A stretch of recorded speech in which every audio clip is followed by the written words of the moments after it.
નમસ્તે વિદ્યાર્થી મિત્રો, કેમ છો બધા? મજામાં છો ને? આજે આપણે ધોરણ 11 કેમિસ્ટ્રીની અંદર ચેપ્ટર નંબર 4 રાસાયણિક બંધન અને આણ્વીય રચના એમાં આજનો આપણો ટોપિક છે 4.6.3 કે જેની અંદર આપણે ડી કક્ષકોનો સમાવેશ કરતા તત્વોનું સંકરણ જોવાનું છે અને આ આપણા ચેપ્ટરનો 19મો વિડીયો છે. તો ચાલો ડી કક્ષકનો સમાવેશ કરતા તત્વોના સંકરણની આજે આપણે વાત કરી લઈએ. ચલો તો ડી કક્ષકનો સમાવેશ કરતા તત્વોના સંકરણની આપણે વાત કરીએ તો ત્રીજા આવર્તના જે તત્વો છે ને એ ત્રીજા આવર્તના તત્વોની અંદર 3s કક્ષક હોય અને 3p કક્ષક હોય. તો 3s અને 3p કક્ષક એની અંદર સંપૂર્ણ ભરાયેલી હોય. આ ઉપરાંત એની અંદર 3d કક્ષક પણ રહેલી હોય. ભલે એ 3d કક્ષક હોય ખાલી, પણ 3d કક્ષક એની અંદર રહેલી હોય. એટલે ત્રીજા આવર્તના જે તત્વો છે એ ત્રીજા આવર્તના તત્વોની અંદર s કક્ષક અને p કક્ષક ઉપરાંત યાની 3s અને 3p ઉપરાંત એની અંદર 3d કક્ષક પણ રહેલી હોય. ભલે 3d કક્ષક હશે એની અંદર ખાલી, 3d કક્ષક ભરાશે ચોથા આવર્તથી. ચોથા આવર્તના જે સ્કેન્ડિયમથી ઝિંક સુધીના તત્વો છે એમાં 3d કક્ષક ભરાશે. પણ આ ત્રીજા આવર્તના તત્વોમાં 3d કક્ષક સંયોજકતા કક્ષાની અંદર સામેલ થશે અને આ સંયોજકતા કક્ષાની અંદર સામેલ થાય છે અને એ જ સંયોજકતા કક્ષાનો એક પાર્ટ હોવાથી શું થાય તો એ જ સંયોજકતા કક્ષાનો એક પાર્ટ હોવાથી આ ડી કક્ષક આપણે સંકરણની અંદર ઉપયોગમાં લઈ શકશું. તો આ જે 3d કક્ષક છે એ 3d કક્ષકની ઉર્જા 3s કક્ષક અને 3p કક્ષકની ઉર્જા સાથે સમતુલ્ય હોય. વાસ્તવમાં આપણને ઉર્જાનો ક્રમ આમ જોવા મળે, 3s કરતાં વધારે ઉર્જા હોય 3p ની, 3p કરતાં વધારે ઉર્જા હોય 3d ની. એટલે 3s 3p અને 3d ની ઉર્જાની આપણે કમ્પેરિઝન કરીએ તો ઉર્જા આપણને આ રીતે જોવા મળશે. ઓકે, જ્યારે 4s અને 4p કક્ષકની આપણે વાત કરીએ તો 4s અને 4p કક્ષકને જો આપણે આની અંદર એડ કરવી હોય તો આપણે આમ કરી શકીએ, 3s કરતાં વધારે ઉર્જા હોય 3p ની, એના કરતાં વધારે ઉર્જા હોય 4s ની, એના કરતાં વધારે ઉર્જા હોય 3d ની અને એના કરતાં વધારે ઉર્જા હોય 4p ની. કેવી રીતે આપણે લખ્યું છે આ? તો n પ્લસ એલ રૂલને આધારે અહીં n પ્લસ એલ કેટલો થશે 3, અહીં n પ્લસ એલ કેટલો થશે 4, અહીં n પ્લસ એલ કેટલો થશે 4, અહીં n પ્લસ એલ કેટલો થશે 5, અહીં n પ્લસ એલ કેટલો થશે 5. તો n પ્લસ એલ જે રૂલ છે એને આધારે આપણે ઉર્જાનો ક્રમ આમ આપી શકીએ. તો અહીં જે 3s 3p અને 3d છે એની અંદર ઉર્જાનો ક્રમ આપણને આ રીતે જોવા મળશે, પણ એમની ઉર્જા વચ્ચે જે તફાવત હશે ને એ તફાવત સાપેક્ષની અંદર ઓછો હશે. આ જ રીતે આપણે જે 4s અને 4p ની વાત કરીએ તો આ 4s અને 4p ને પણ 3d ની સાપેક્ષમાં જે ઉર્જાનો તફાવત હશે એ ઉર્જાનો તફાવત આપણને કેવો જોવા મળશે? ઓછો જોવા મળશે. રેડી? તો આ જે 3d કક્ષક છે એ 3d કક્ષકની આપણે વાત કરીએ તો આ 3d કક્ષકને 3s અને 3p જે કક્ષક છે એની સાથે પણ ઉર્જામાં ઓછો તફાવત છે અને જે 4s અને 4p કક્ષક છે એની સાથે પણ ઉર્જામાં ઓછો તફાવત છે. એટલે આ 3d કક્ષકનું સંમિશ્રણ આપણે કરવા જઈએ તો આ 3d કક્ષકનું સંમિશ્રણ થાય કેટલા સાથે?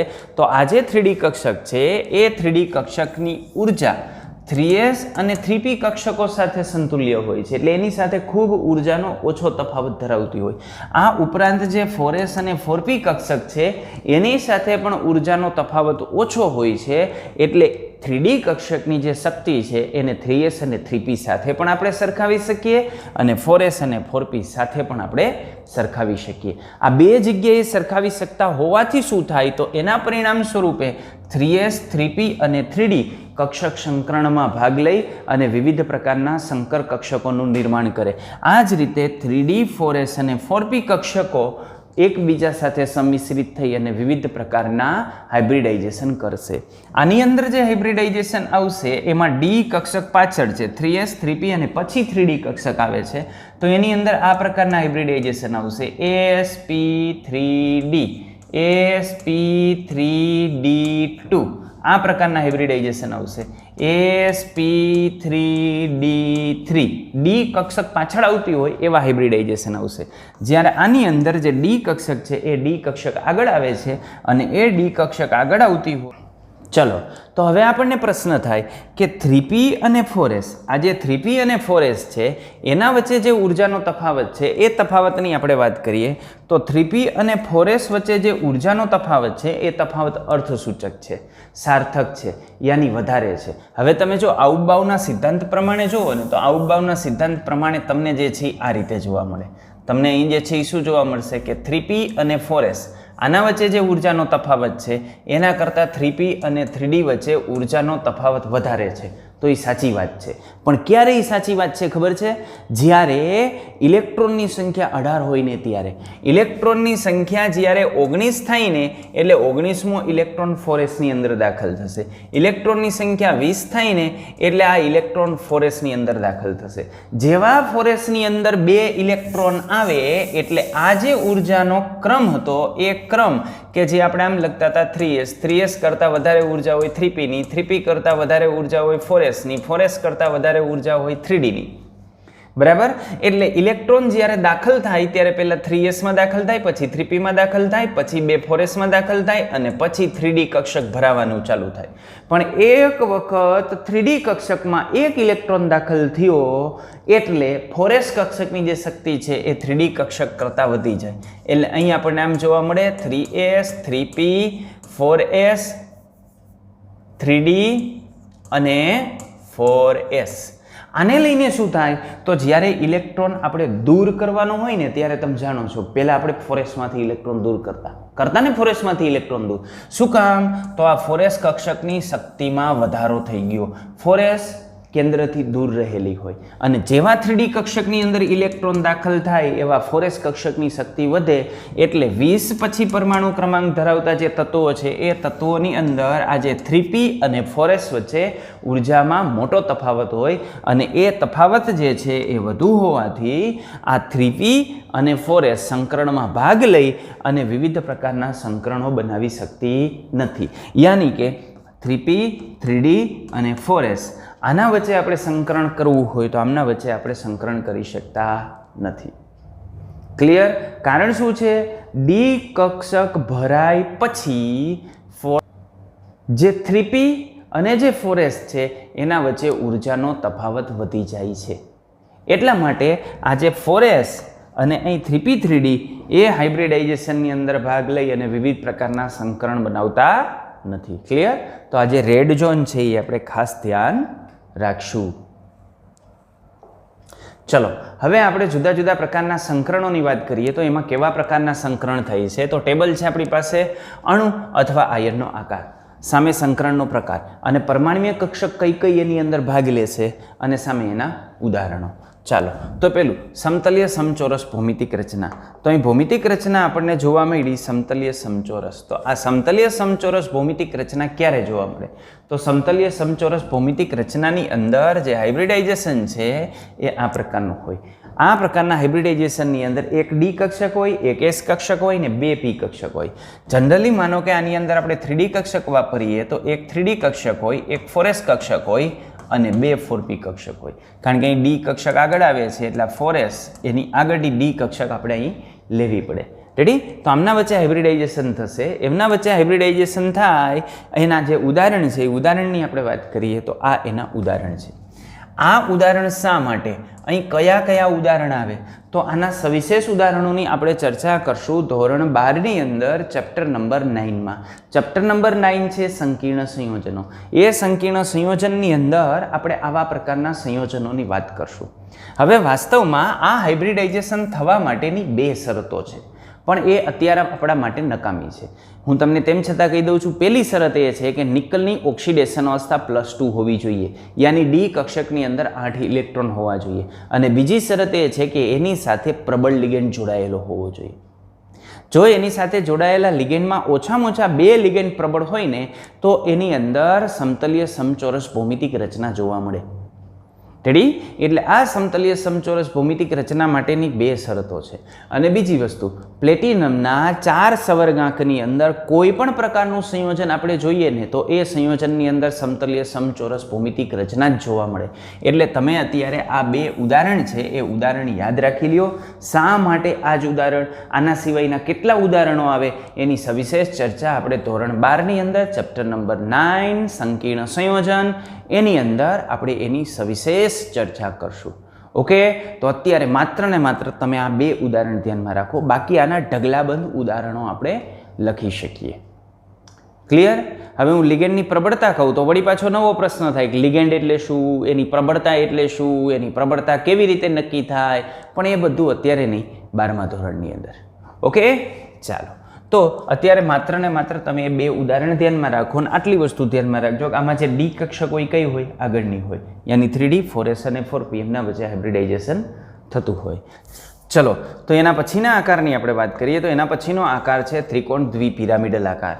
આ જે ત્રિકોણ દ્વિપિરામિડલ આકાર છે, ત્રિકોણ દ્વિપિરામિડલ આકાર, ટેક્સ્ટબુકની અંદર અહીં દ્વિ આપણને આપેલું નથી, પણ આકાર કેવો હોય? ત્રિકોણ દ્વિપિરામિડલ આકાર. એની અંદર sp3d હાઇબ્રિડાઇઝેશન આપણને જોવા મળતું હોય. તો આ sp3d હાઇબ્રિડાઇઝેશન, આ sp3 હાઇબ્રિડાઇઝેશનની અંદર એક s પ્રકારની કક્ષક હોય, 3p પ્રકારની કક્ષક હોય અને એક d પ્રકારની કક્ષક હોય. એના ઉદાહરણ છે pf5 અને pcl5. તો એ એના ઉદાહરણો છે. પણ ચોરસ પિરામિડલ આપણે આકાર જોઈએ તો ચોરસ પિરામિડલ આકાર આપણને કેની અંદર જોવા મળે? તો sp3d2 હાઇબ્રિડાઇઝેશનની અંદર જોવા મળે. વાસ્તવમાં sp3d2 હાઇબ્રિડાઇઝેશન જ્યારે થતો હોય ત્યારે ઇલેક્ટ્રોન રચનાનો, એના જે ઇલેક્ટ્રોન યુગ્મ છે એનો આકાર તો અષ્ટફલકીય હોય, પણ એની અંદર એક જગ્યાએ નોન બોન્ડિંગ ઇલેક્ટ્રોન પેર ગોઠવાયેલો હોય એટલે એની અંદર આપણને ચોરસ પિરામિડલ આકાર જોવા મળે. એટલે આ ચોરસ પિરામિડલ જે આકાર છે એ ચોરસ પિરામિડલ આકાર કેનો છે? તો એ આકાર છે અણુનો. આયનનો આકાર નથી, આ અણુનો આકાર છે, ઇલેક્ટ્રોન યુગ્મનો આકાર નથી. તો ચોરસ પિરામિડલ આકાર આપણને જ્યારે જોવા મળતો હોય કેનો? અણુનો, ત્યારે એની અંદર sp3d2 પ્રકારનું હાઇબ્રિડાઇઝેશન હોય. આ sp3d2 હાઇબ્રિડાઇઝેશનની અંદર અષ્ટફલકીય ભૌમિતિક રચના જોવા મળતી હોય, પણ એમાં એક નોન પેર, એક એની અંદર લોન પેર ઇલેક્ટ્રોન રહેલું હોય. આ લોન પેર ઇલેક્ટ્રોનને લઈને એનો આકાર આપણને કેવો જોવા મળે? ચોરસ પિરામિડલ, કે જેનું ઉદાહરણ છે BrF5. ઓકે, ચાલો એના પછી અષ્ટફલકીય આકાર. તો અષ્ટફલકીય આકાર આપણને જોવા મળશે sp3d2 અથવા તો d2sp3. આ d2sp3 ની આપણે આગળ ચર્ચા કરી ગયા. આની અંદર 4s 4p અને 2 4d કક્ષક હોય. 4s 4p અને 4d, પાછળ d આવે છે એટલે 4s 4p અને 4d લેવાની. આમાં આગળ d આવે છે એટલે 4s 4p લેવાની, પણ d આગળની લેવાની એટલે કઈ આવે? 2 3d હોય, 1 4s હોય ને 3 4p હોય. આના આકાર તો આ બધા એના ઉદાહરણો છે.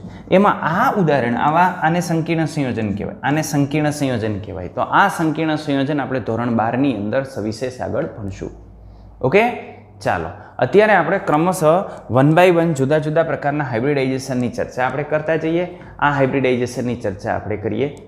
ચલો, આપણને ટેક્સ્ટબુકની અંદર બે બંધારણ આપેલા છે, PCl5 અને SF6. હું અહીં PCl3 ની વાત કરું છું.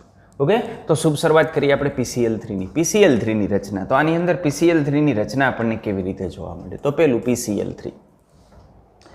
માનો કે તમને એમ પૂછે કે PCl3 ની રચના અથવા એની અંદર જોવા મળતું સંકરણ વિસ્તાર સમજાવો, તો આ આપણે કેવી રીતે સમજાવી શકીએ?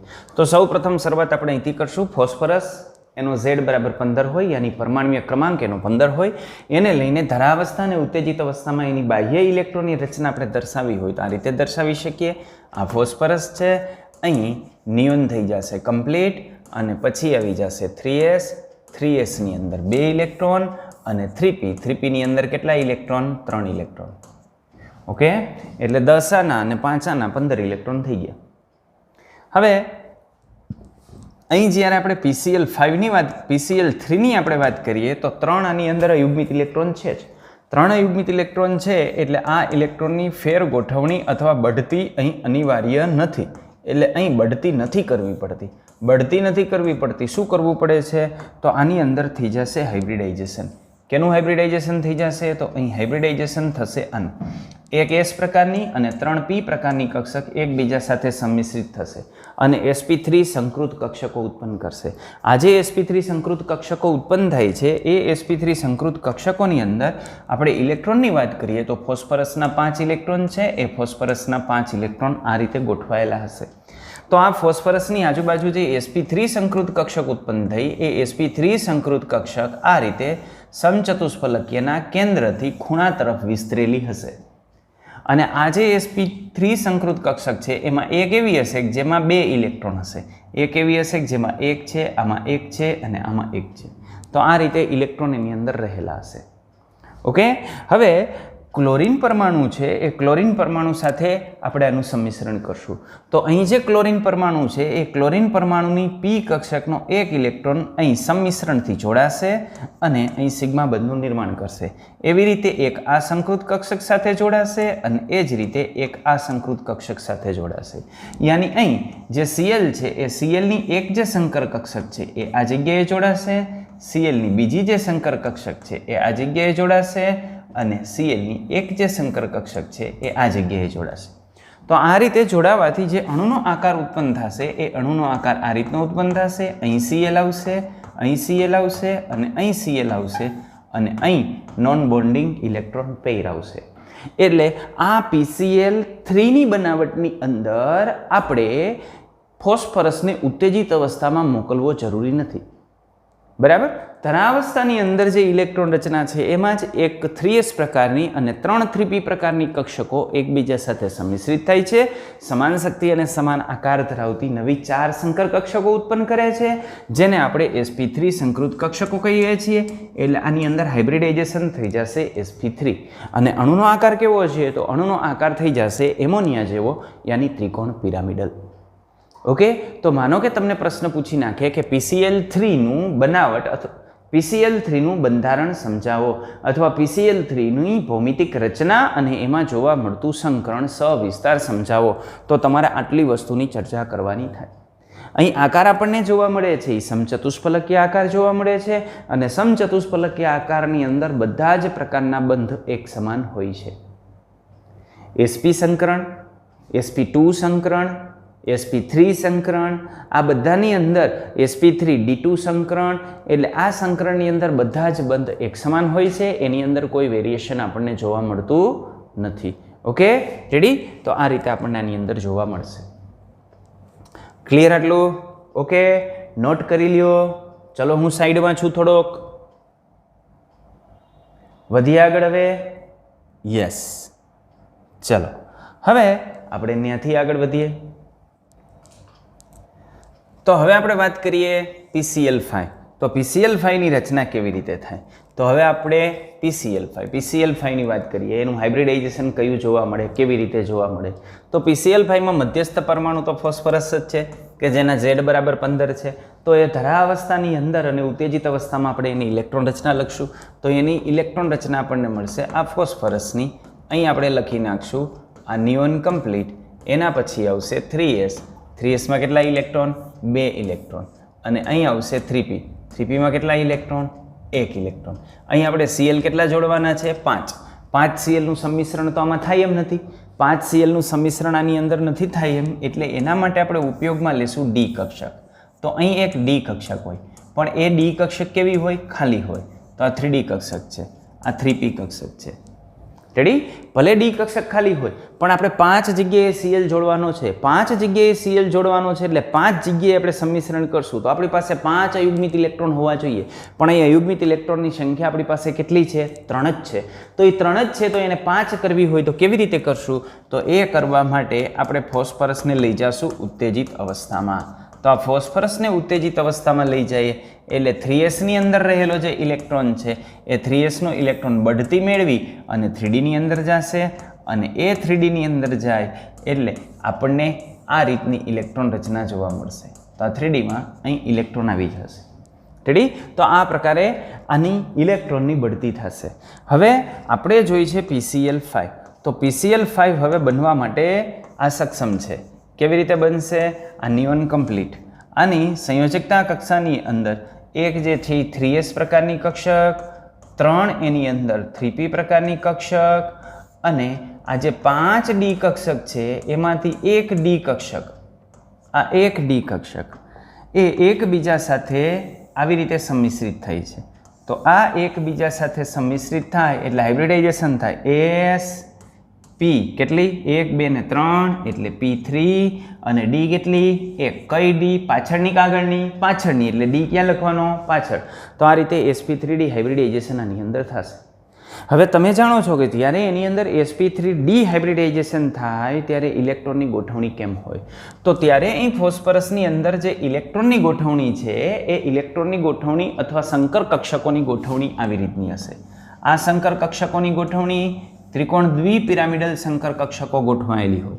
આ ત્રિકોણ દ્વિપિરામિડલ આપણે જે સંકર કક્ષકો ગોઠવીએ છીએ એ સંકર કક્ષકો આપણને આમ જોવા મળશે.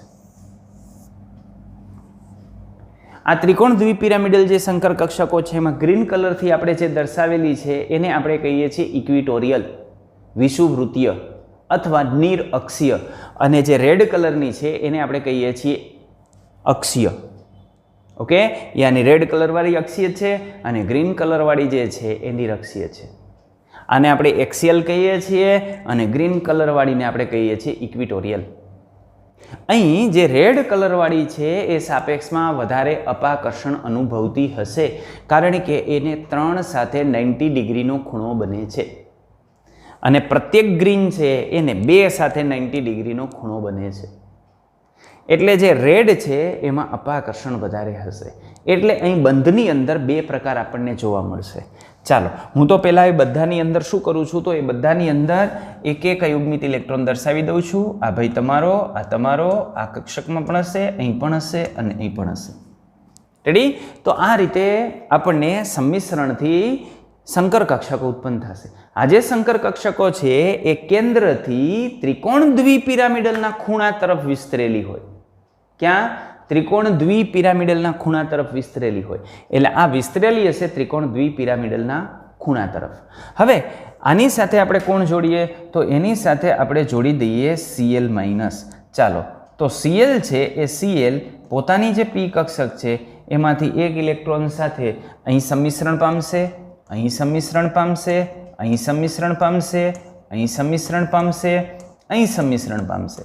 એટલે આપણે કહી શકીએ 5 જે સંકર કક્ષકો ઉત્પન્ન થઈ એ સંકર કક્ષકોની અંદર રહેલા એક એક અયુગ્મિત ઇલેક્ટ્રોન સાથે આ જે ક્લોરીન છે એ ક્લોરીનની p કક્ષકમાં રહેલો એક અયુગ્મિત ઇલેક્ટ્રોન એની સાથે સંમિશ્રિત થશે. અને એ જો એની સાથે સંમિશ્રિત થતો હોય તો અહીં આપણે આમ દર્શાવી શકીએ કે આ Cl-ના ઇલેક્ટ્રોનથી સંમિશ્રણ, અહીં આ Cl-ના ઇલેક્ટ્રોનથી સંમિશ્રણ, અહીં આ પણ Cl-ના ઇલેક્ટ્રોનથી સંમિશ્રણ, અહીં આ પણ Cl-ના ઇલેક્ટ્રોનથી સંમિશ્રણ અને અહીં આ પણ Cl-ના ઇલેક્ટ્રોનથી સંમિશ્રણ. તો આ રીતનું આપણને બંધારણ એનું જોવા મળે. રેડી? ઓકે, તો અહીં જે બંધારણ જોવા મળે છે એ બંધારણની અંદર હાઇબ્રિડાઇઝેશન કયું થશે? sp3d. અને આ બંધારણને આપણે લખવું હોય તો આ બંધારણને આપણે આમ પણ લખી શકીએ. આ જે PCl5 વાળું બંધારણ છે એ બંધારણને p અહીં આપણને જોવા મળશે, આ p અહીં આપણને જોવા મળશે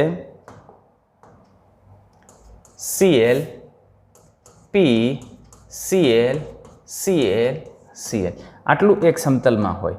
ઓકે, અને આ સમતલની ઉપર હોય અને આ સમતલની નીચે હોય. આપણે હમણાં ચર્ચા કરી એવી રીતે આને આ 2 સાથે 90 ડિગ્રીનો ખૂણો હોય ને આને 3 સાથે 90 ડિગ્રીનો ખૂણો હોય એટલે આ ક્લોરીન ઉપર અપાકર્ષણ વધારે હોય,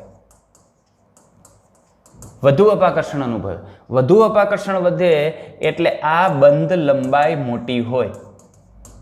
એની બંધ લંબાઈ છે એ બંધ લંબાઈ વધુ હશે. કેના કરતાં? આની જે બંધ લંબાઈ હોય એના કરતાં.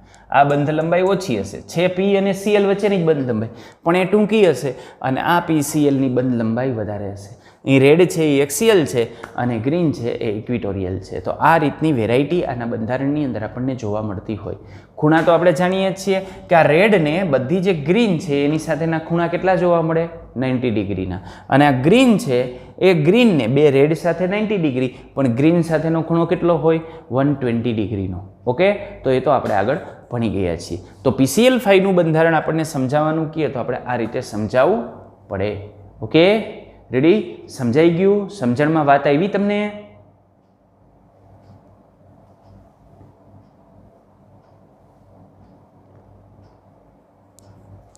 ચલો, ક્લિયર આટલું? તો હવે આપણે ત્યાંથી આગળ વધીએ. ચાલો, હવે સલ્ફરને હું લઉં છું. આપણને ત્યાં તો સલ્ફરની અંદર શું આપ્યો છે? SF6 આપ્યો છે, પણ હું સલ્ફરથી શરૂઆત કરીએ. આપણે પ્રેમથી સમજીએ. SF2થી આપણે શુભ શરૂઆત કરીએ. તો SF2ના બંધારણની આપણે વાત કરીએ તો આ SF2 એમાં મધ્યસ્થ પરમાણુ S છે. મધ્યસ્થ પરમાણુ S હોય એટલે એની ઇલેક્ટ્રોન રચનાની આપણે વાત કરીએ તો નિયોન થઈ જશે કમ્પ્લીટ, એટલે નિયોન કમ્પ્લીટ. પછી આવશે 3s માં 2 ઇલેક્ટ્રોન અને પછી આવશે 3p. આ 3pમાં 1, 2, 3 અને 4. રેડી? આ પ્રકારની ઇલેક્ટ્રોન રચના હોય. 16મા સમૂહનું તત્વ છે, પરમાણુ ક્રમાંક 16 છે એટલે 16 ઇલેક્ટ્રોન હશે. તો નિયોનના 10 ઇલેક્ટ્રોન અને પાછળ આપણે 6 ઇલેક્ટ્રોન મૂકવા પડશે. તો એ 6 ઇલેક્ટ્રોનમાં 2 અહીં હશે અને અહીં કેટલા મૂકવા પડશે? આપણે 4 મૂકવા પડશે. રેડી? ચાલો હવે આપણે જોડવાનું શું છે? તો 2 ફ્લોરિન જોડવાના છે. તો 2 ફ્લોરિન તો આની સાથે જોડી શકાય, ઇઝીલી જોડી શકાય, કારણ કે 2 તો અયુગ્મિત ઇલેક્ટ્રોન આની પાસે છે. ઓકે, તો ટેન્શન નોટ. સીધું આપણે શું કરશું? આને હવે ઉત્તેજિત અવસ્થામાં લઈ જવાની જરૂરિયાત નથી. એટલે SF2 નું જે બંધારણ છે એ બંધારણ આપણને આ રીતે જોવા મળશે. અહીં નિયોન કમ્પ્લીટ, અહીં આપણને જોવા મળે 3s અને આ જોવા મળી 3p. એટલે સૌ પ્રથમ આની અંદર હાઇબ્રિડાઇઝેશન થઈ જશે. તો આ થઈ ગયું હાઇબ્રિડાઇઝેશન. એક S પ્રકારની અને 3p પ્રકારની કક્ષક યાની sp3 હાઇબ્રિડાઇઝેશન. કુલ ઇલેક્ટ્રોનની સંખ્યા કેટલી છે? તો કુલ ઇલેક્ટ્રોનની સંખ્યા આપણે 6 ગોઠવીએ તો 6 ગોઠવવાની છે. હવે આ સમશક્તિત્વવાળી હોય 1 2 3 4 5 અને 6. 6 ગોઠવાઈ ગયા. 2 જગ્યાએ બાકી છે. તો 2 જગ્યાએ જ્યાં બાકી છે ત્યાં ફ્લોરિનનો એક ઇલેક્ટ્રોન અને અહીં પણ ફ્લોરિનનો એક ઇલેક્ટ્રોન ભાગીદારીથી જોડાશે. ઓકે, ચાલો sp3 હાઇબ્રિડાઇઝેશન થયું. આ sp3 હાઇબ્રિડાઇઝેશન થયું એટલે S છે એ S પાસે કેટલી સંકર કક્ષક ઉત્પન્ન થાય? 4. અને એ સંકર કક્ષકોની દિશા કેવી હોય? તો એ દિશા હોય સમચતુષ્ફલકીય. આ સમચતુષ્ફલકીયમાં આની પાસે કેટલા ઇલેક્ટ્રોન હશે? 2. આની પાસે કેટલા ઇલેક્ટ્રોન હશે? 2. આની પાસે 1 અને આની પાસે 1. આ એક વાળા છે એની સાથે કોણ જોડાઈ જશે? ફ્લોરિન. તો ફ્લોરિનનો એક ઇલેક્ટ્રોન અહીં આ રીતે યુગ્મિત થઈ જાય અને એક ફ્લોરિનનો ઇલેક્ટ્રોન અહીં બંધ બનાવશે. તો આ SF2 નું જે બંધારણ જોવા મળે એ બંધારણ આપણને કેવું જોવા મળશે? કોણીય. ઇલેક્ટ્રોન યુગ્મનો આકાર સમચતુષ્ફલકીય હશે પણ અણુનો આકાર આપણને જોવા મળશે કોણીય, પાણીની માફક. ઓકે, તો આ પહેલી આપણે વાત કરી SF2 ની. ક્લિયર આટલું? ઓકે, તો હવે આપણે આ SF2 ની જગ્યાએ થોડાક આગળ વધીએ. આપણે હવે જોઈએ SF4. તો આ SF4 કરવું હોય તો શું કરવું પડે? તો SF4 કરવા માટે સલ્ફરની જે આ ઇલેક્ટ્રોન રચના છે એ તો બરાબર છે, પણ હવે આપણે 4 સાથે સલ્ફરને જોડવો છે. 4 સાથે જોડવો છે એટલે 4 અયુગ્મિત ઇલેક્ટ્રોન આપણે જોઈએ અને 4 અયુગ્મિત ઇલેક્ટ્રોન જોતા હોય તો આ સલ્ફરને આપણે ઉત્તેજિત અવસ્થામાં મોકલવો પડશે. તો સલ્ફરની ઉત્તેજિત અવસ્થા યાની આપણે શું કરશું? સલ્ફરની ઉત્તેજિત અવસ્થા માટે એને મોકલશું ઇલેક્ટ્રોનની બઢતી કરાવી અને આગળની કક્ષકમાં. તો અહીં આપણી પાસે એક 3s છે, અહીં 3p છે, 3d છે જ આપણી પાસે, પણ કેવી છે? ખાલી છે. કંઈ વાંધો નહીં, ખાલી તો ખાલી. અહીં 3s ના 2 ઇલેક્ટ્રોન છે. આ જે ઇલેક્ટ્રોન છે એ 3d ની અંદર માઇગ્રેટ થશે એટલે ઉત્તેજિત અવસ્થામાં આપણને આની ઇલેક્ટ્રોન રચના આ રીતની જોવા મળશે. તો હવે આ જે ઇલેક્ટ્રોન રચના જોવા મળે છે એમાં આપણે હાઇબ્રિડાઇઝેશન કરશું. તો એક 3s પ્રકારની, એક 3s પ્રકારની, 3 3p પ્રકારની, એક 3s પ્રકારની, 3 3p પ્રકારની અને એક D પ્રકારની કક્ષકનું સંમિશ્રણ થયું એટલે એનાથી આપણને જે છે હાઇબ્રિડાઇઝેશન મળશે sp3d. અને તમે જાણો છો કે આ sp3d હાઇબ્રિડાઇઝેશન મળે તો અણુનો આકાર કેવો હોય? તો sp3d હાઇબ્રિડાઇઝેશનની અંદર જે અણુનો આકાર જોવા મળશે, અહીં સંકર કક્ષકોનો જે આકાર જોવા મળશે એ આપણને જોવા મળશે ત્રિકોણ પિરામિડલ. તો આ સલ્ફરની અંદર આ રીતે ત્રિકોણ પિરામિડલ આકાર આપણને જોવા મળશે. જે ત્રિકોણ પિરામિડલ આકાર આપણે આમ દર્શાવશું. આગળ દર્શાવ્યું હતું એવી જ રીતે ગ્રીન કલર ઇક્વિટોરિયલ છે એન્ડ રેડ કેવા છે? એક્સિયલ છે. ઓકે, ક્લિયર આટલું? હવે આપણે શું કરશું? તો હવે આની અંદર શું કરવાનું છે? તો આ હાઇબ્રિડાઇઝેશન તો થઈ ગયું. આ હાઇબ્રિડાઇઝેશનની અંદર એક લોન પેર ઇલેક્ટ્રોન છે. તો આ છે લોન પેર ઇલેક્ટ્રોન. હવે લોન પેર ઇલેક્ટ્રોન કઈ જગ્યાએ ગોઠવવાનું હોય? તો એકોર્ડિંગ ટુ VSEPR સિદ્ધાંત આપણે આની ચર્ચા કરીએ તો VSEPR સિદ્ધાંત મુજબ સૌથી વધારે અપાકર્ષણ લાગતું હોય લોન પેર ઇલેક્ટ્રોનનું. બાકીના તો બધા બોન્ડિંગ પેર ઇલેક્ટ્રોન થશે એટલે એક લોન પેર ઇલેક્ટ્રોન થશે. તો લોન પેર ઇલેક્ટ્રોનને એવી જગ્યાએ ગોઠવો કે જ્યાં અપાકર્ષણ ઓછું થતું હોય. તો અપાકર્ષણ ક્યાં ઓછું થશે? તો આ અપાકર્ષણ ઓછું થાય ગ્રીન પાર્ટની અંદર. તો જે ગ્રીન પાર્ટ યાની જે ઇક્વિટોરિયલ રહેલા છે, નિરઅક્ષીય રહેલા છે, વિષુવવૃત્તીય રહેલા છે, એમાંથી કોઈ પણ જગ્યાએ નોન બોન્ડિંગ ઇલેક્ટ્રોન પેર આપણે મૂકી દઈશું. તો આ 3માંથી કોઈ પણ જગ્યાએ એક મૂકવાનું છે તો હું આ બાજુ પસંદ કરું છું. ઓકે, એટલે એક લોન પેર ઇલેક્ટ્રોન આપણે એની અંદર ગોઠવી દીધું. હવે આપણે આની સાથે ફ્લોરિનની સજાવટ કરીએ તો આ ફ્લોરિન અહીં સંમિશ્રણ પામશે, ફ્લોરિન અહીં સંમિશ્રણ પામશે, ફ્લોરિન અહીં સંમિશ્રણ પામશે અને આની સાથે ફ્લોરિન સંમિશ્રણ પામી અને આ પ્રકારની રચના બનાવશે. તો આપણે આગળ વધીએ, પહેલાં બંધારણની અંદર મૂકીએ. તો બંધારણમાં આપણે કેવી રીતે મૂકશું? તો ચલો, આ બંધારણની અંદર આ બધામાં એક એક અયુગ્મિત ઇલેક્ટ્રોન તો હતા જ. તો આ એક એક અયુગ્મિત ઇલેક્ટ્રોન કેના છે?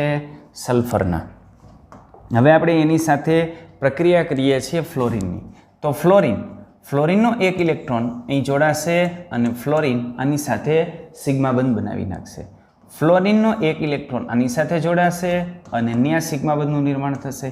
એક આ જગ્યાએ જોડાશે, ન્યા સિગ્મા બંધનું નિર્માણ કરશે અને ફ્લોરિનનો એક આ જગ્યાએ જોડાશે અને સિગ્મા બંધનું નિર્માણ કરશે. રેડી? તો આની અંદર આપણને જે શેપ જોવા મળે છે એની આપણે વાત કરીએ તો એક એસ અહીંયા છે, એક એફ અહીંયા છે, એક એફ અહીં છે, એક એફ અહીં છે અને એક એફ અહીં છે. અને અહીં આપણને શું જોવા મળે છે? Non bonding electron pair. Clear? તો આની અંદર જે બંધની ટાઈપ આપણને જોવા મળશે એ ટાઈપની અંદર આ એક્સિયલ છે એટલે એક્સિયલ લાંબા હશે, આ એક્સિયલ લાંબા હશે અને આ સાપેક્ષમાં કેવા હશે? તો આ જે છે એ સાપેક્ષની અંદર ટૂંકા હશે. આ એસે બંધ લંબાઈ ટૂંકી હશે અને આ એસે બંધ લંબાઈ લાંબી હશે. તો આ પ્રકારનો શેપ જોવા મળે. શેપથી તમે પરિચિત છો. આ શેપને આપણે કહીએ છીએ કયો શેપ? ચીચુડો અથવા ચીચવો યાની સીસો. Okay, ready? ખ્યાલ આવી ગયું SF4 કેવી રીતે બનાવવાનું? તો ચાલો એક સ્ટેપ આગળ આપણે વધીએ. હવે આપણે આગળ જઈએ છીએ SF6ની અંદર. તો ચલો, તો હવે આપણે આગળ વધીએ SF6ની અંદર. તો SF6ની અંદર કયું હાઇબ્રિડાઇઝેશન આવે? sp3d2 હાઇબ્રિડાઇઝેશન આવે. કેવી રીતે આવે? તો ચાલો આપણે એની ચર્ચા કરીએ. ઓકે, તો આપણે એમાં લાગી જઈએ.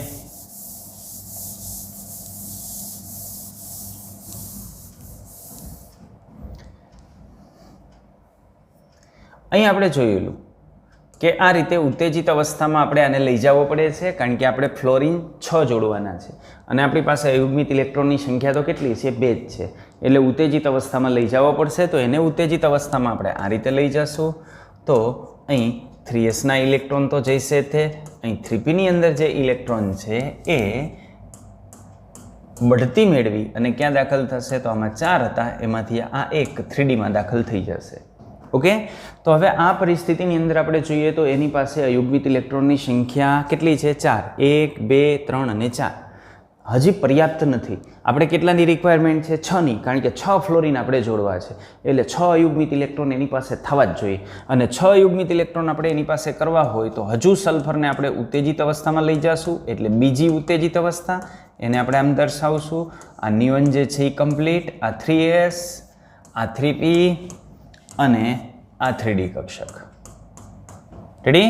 તો હવે આ ઇલેક્ટ્રોન અહીંથી અહીં બઢતી મેળવશે એટલે આમાં 1 1 1 1 1 અને 1. યસ, હવે જોવો જોઈ 6 યુગ્મિત ઇલેક્ટ્રોન મળી ગયા. રેડી? તો હવે આપણી પાસે 6 યુગ્મિત ઇલેક્ટ્રોન છે એટલે હવે એનું સંમિશ્રણ થશે. એક S પ્રકારની, 3 P પ્રકારની, S પ્રકારની 1, P પ્રકારની 3 અને D પાછળની D પણ કેટલી? 2.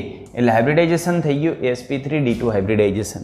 અને આ sp3d2 હાઇબ્રિડાઇઝેશન છે એની અંદર જે આકાર આપણને જોવા મળે એ આકાર કેવો હોય? તો એની અંદર જોવા મળતો જે આકાર છે એ આકાર હશે નિયમિત અષ્ટફલકી આકાર. તો અહીં નિયમિત અષ્ટફલકી આકાર જોવા મળશે. આ રીતે અષ્ટફલકની અંદર આ સલ્ફર પાસે 6 આવી સંકર કક્ષકો ઉત્પન્ન થશે. રેડી? અને આ સંકર કક્ષકોમાં આપણે જોઈ શકીએ કે 6 સંકર કક્ષક પાસે શું છે? તો 6 સંકર કક્ષક છે એની પાસે એક એક અયુગ્મિત ઇલેક્ટ્રોન છે. તો આ 6 પાસે એક એક અયુગ્મિત ઇલેક્ટ્રોન છે. રાઈટ?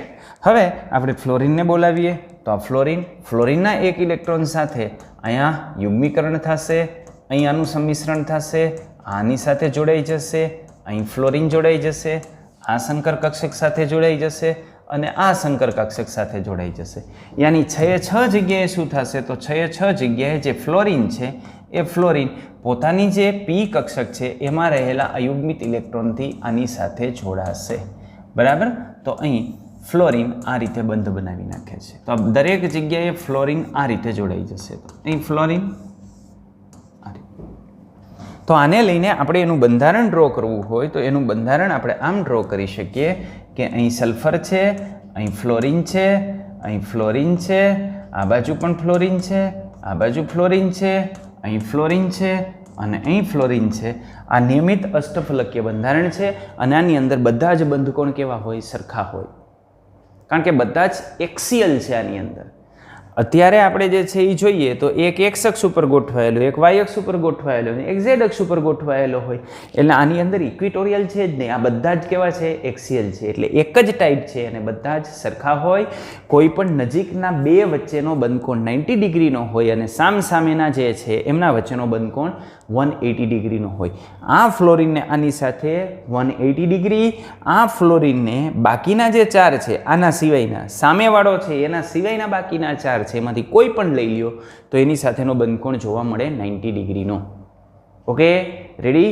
સમજણમાં આવી આટલી બાબત? તો આ રીતે SF6ની અંદર આપણને બંધારણ જોવા મળે. ઓકે, તો આ પ્રમાણે આપણે એનું હાઇબ્રિડાઇઝેશન સમજાવી શકીએ છીએ. કોઈ પણ અકાર્બનિક સંયોજનનું તમને માનો કે પૂછે અને તમને સંકરણ એનું સમજાવવાનું કહે, આકાર એનો સમજાવવાનો કહે, તો તમારી પાસે જે સ્ટેપ છે એ સ્ટેપ આ જ છે કે કેટલા અયુગ્મિત ઇલેક્ટ્રોન છે એને આધારે તમારી ઇલેક્ટ્રોન રચના લખવાની કે કેટલા જોડવાના છે. પર્યાપ્ત પ્રમાણમાં અયુગ્મિત ઇલેક્ટ્રોન છે, ન હોય તો ઉત્તેજિત અવસ્થામાં મોકલતું જવાનું. બરાબર? અહીં સલ્ફર હતો, માનો કે આયોડિન હોય ને IF7 લેવું હોય તો આયોડિનને 3 વખત તમારું ઉત્તેજિત અવસ્થામાં લઈ જવો પડે, કે જ્યાં સુધી તમે આયોડિનને ત્યાં સુધી ઉત્તેજિત અવસ્થામાં લઈ જાઓ કે જ્યાં સુધી એની પાસે કેટલા 7 અયુગ્મિત ઇલેક્ટ્રોન ન થાય. ઓકે, એટલે IF બને, IF3 બને, IF5 બને અને IF7 બને. પણ ત્યાં સુધી તમારે ઉત્તેજિત અવસ્થામાં આયોડિનને લઈ જવું પડે કે જ્યાં સુધી એની સાથે 7 અયુગ્મિત ઇલેક્ટ્રોન ન થાય. આ જ રીતે કરવાનું હોય. Okay, ready? સમજાણી આટલી બાબત? ચાલો, તો આજનો જે વિડીયો છે એ વિડીયો આપણે અહીં પૂરો કરશું. Okay, ready? સમજાઈ ગઈ ને બધી વાત? ટેક્સ્ટબુકમાં તો માત્ર ને માત્ર આપણને 2 જ આકાર આપેલા છે, પણ અહીં આપણે કેટલાની વાત કરી? ફોસ્ફરસની અંદર 2 અને સલ્ફરની અંદર 3, એટલે કુલ 5 પ્રકારના સંકરણની આપણે વાત કરી. ક્લિયર? ઓકે, સારું. બધાને ટાટા બાય બાય. સાચવીને રહેજો અને સમજીને ભણજો.